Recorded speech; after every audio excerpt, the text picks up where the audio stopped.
معزز ناظرین، عمران خان کے مخالفین جہاں انہیں اور بہت سے القابات سے پکارتے ہیں، وہیں انہیں مسٹر یو ٹرن بھی کہا جاتا ہے کیونکہ وہ اپنی باتوں پر قائم نہیں رہتے۔ اس کا عملی مظاہرہ ان کی پارٹی کی طرف سے آج دیکھنے میں آیا جب پنجاب میں نگران وزیر اعلیٰ ناصر محمود کھوسہ کا نام واپس لے لیا گیا۔ حالانکہ ایک دن پہلے ناصر محمود کھوسہ کے نام پر وزیر اعلیٰ پنجاب میاں شہباز شریف اور پنجاب اسمبلی میں اپوزیشن لیڈر میاں محمود الرشید کے مابین اتفاق ہوا تھا۔ اچنبے کی بات یہ ہے کہ ناصر محمود کھوسہ کا نام خود پی ٹی آئی اور میاں محمود الرشید نے تجویز کیا تھا، جسے حکمران جماعت پی ایم ایل این نے قبول کر لیا۔ اس سے قبل کے پی کے میں نگران وزیر اعلیٰ منظور آفریدی کا نام بھی تجویز کر کے اور اس پر اپوزیشن کی جانب سے اتفاق رائے کے بعد واپس لے لیا گیا تھا۔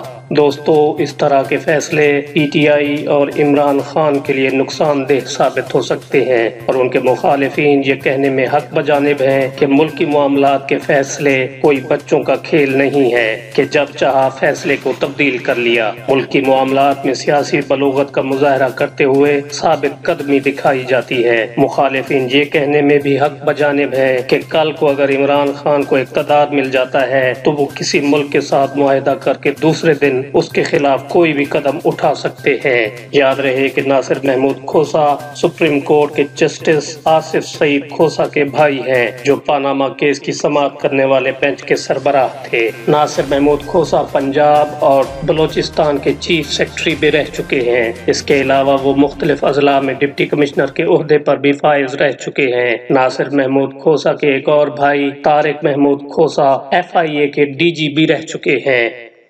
ناظرین، یہ تھی آج کی ویڈیو۔ امید ہے آپ کو پسند آئی ہوگی۔ پسند آنے کی صورت میں لائک اور شیئر کرنا نہ بھولیں، اور اپنی رائے کا اظہار کمنٹ سیکشن میں ضرور کریں۔